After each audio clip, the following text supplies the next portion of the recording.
നമുക്ക് പോകേണ്ട ശ്രീ ബെന്നി ബെഹനാൻ MP ആഭ്യന്തരമന്ത്രിയെ കാണുന്ന ഉൾപ്പെടെയുള്ള ഇടപെടലുകളിലെല്ലാം താങ്കളുടെയും സാന്നിധ്യം ഉണ്ടായിരുന്നതാണ്. ശ്രീ ബെന്നി ബെഹനാൻ, എത്രത്തോളം ആശ്വാസകരമാണ് ഇപ്പോൾ കേൾക്കുന്ന വാർത്ത?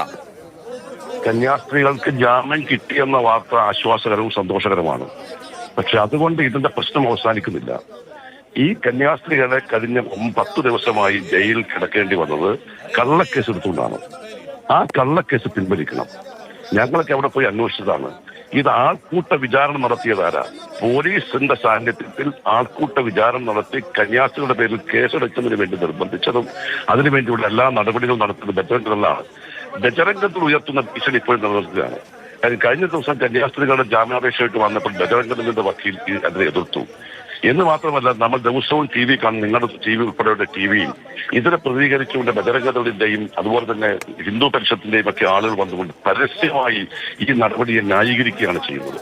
അപ്പോൾ ഇന്ത്യയുടെ ഭരണഘടന ന്യൂനപക്ഷങ്ങൾക്കും അതുപോലെ തന്നെ ഭരണഘടനയിൽ നൽകുന്ന ചില മൂല്യങ്ങൾ, അതിനെതിരെ ഇന്ന് രാജ്യവ്യാപകമായി ഇത്തരം ബജറംഗദളിനെ പോലെയുള്ള വർഗീയ ശക്തികൾ നടത്തിക്കൊണ്ടിരിക്കുന്ന അഴിഞ്ഞാട്ടം ഇതുകൊണ്ട് അവസാനിപ്പിക്കാൻ പോകുന്നില്ല. അതുകൊണ്ട് സത്യത്തിന്റെ പേരിൽ കേസെടുക്കേണ്ടത് അവിടെ ആൾക്കൂട്ട വിചാരണ നടത്തി ഈ കന്യാസ്ത്രീകൾ ഉൾപ്പെടെ ഉള്ള ആളുകളെ അപമാനിക്കുകയും ഇവരുടെ കൂടെ പോയ